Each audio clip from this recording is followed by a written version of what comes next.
Hello, can you see me? Can you hear me? I apologize for the quality. The Wi-Fi in Denmark is terrible. Just kidding. But my computer does suck. So how do you want me to start? My name. My name is Spardo. And my family owns an eel farm called Glasål, which in Danish means elver, which in English is a young eel, a glass eel. You know, most people do not know there are eel farms because farms are for chickens and pigs, eels you find by fishing in the water. But we need eel farms because breeding eels in captivity is basically impossible. In fact, did you know that no human has ever seen an eel spawning in the wild? I'm sorry, I sounded like Sammy just then. I said all that because since humans cannot really breed eels, we have to farm them. Sorry, now that I'm saying it in English, I think the better word is capture. Yes, you want to talk about Sammy. I just want to start and say, I don't know where Sammy is. Okay. Sammy is an American biologist who wrote my parents many letters asking to observe at Glasål, and I'm sorry, forgive me if I mess up their pronouns, but they taught me very much about eels. That's what I remember most about Sammy. And it was no small thing because I thought I knew everything to know about eels, because eels have been my best friends for as long as I can remember. You know, I learned very much later that my parents had denied Sammy, many times. My parents were afraid Sammy wanted to shame us for our farm. We have had many protesters tell us that we need to leave the eels in the sea.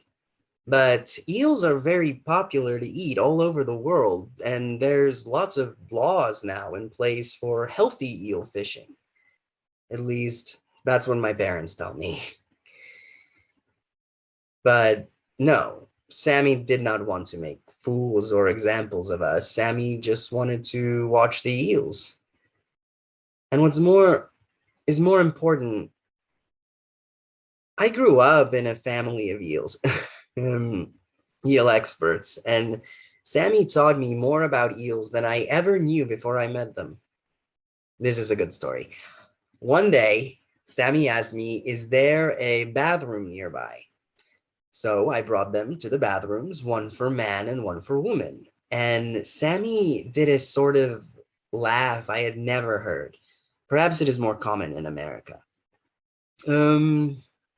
The laugh almost sounded sad, or like when a very old person laughs at something foolish a young person says. And I remember then they told me that eels are genderless. I remember the word they used specifically was genderless because I never heard that word before. So I asked them, what does that word mean? Genderless. And Sammy told me that eels do not develop their reproduction organs until the last years of their lives. Did you know that? Sammy asked me, and I was very embarrassed because I did not know that. But Sammy told me that most humans don't.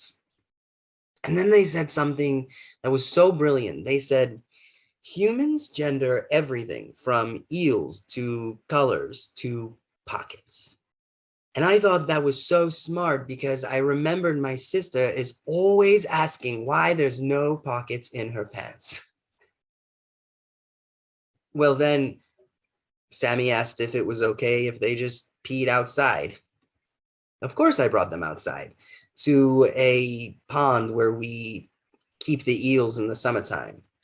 Sammy did not pee in the pond. They peed by a tree, but then they came back to the pond and proceeded to tell me more things I did not know about eels.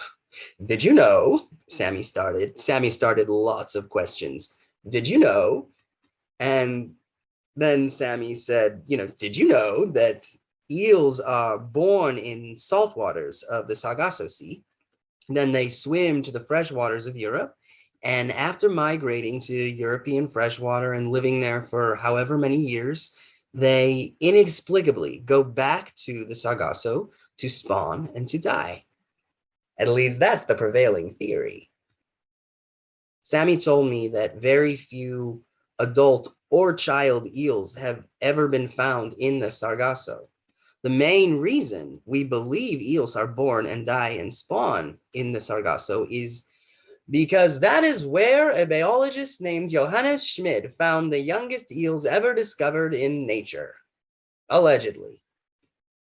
And that's how Sammy said it, like maybe they didn't think it was true. So yes, I think it makes sense that people think Sammy went to the Sargasso to find the eel spawning grounds and they got lost at sea. But I'm not so sure.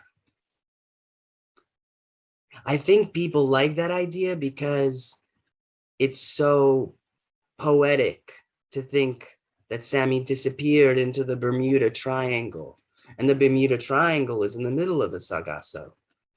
Part of me thinks Sammy did that on purpose to be a great mystery. Or maybe I just hope that. But Sammy went to the Sargasso alone. They wouldn't have done that. They wouldn't have gone on an expedition to find eels in the middle of the Sargasso all by themselves. At least I really don't think so. What I believe that Sammy chose to disappear on purpose. I mean, you notice how Sammy's family has not gone on the news or started to GoFundMes or anything? It's probably because they know where Sammy is. Or maybe they killed them. I'm just kidding. But Sammy never talked about their family. So maybe there's not a GoFundMe because Sammy's family doesn't care that Sammy is gone. I wish I had more to tell you about Sammy. It's strange. I only knew Sammy for a very short time, maybe 6 months, but they keep coming back into my head like an eel to the Sargasso. No, I don't have any other stories. But I wanted to ask you, behind me, these pictures, they're from a journal Sammy left behind.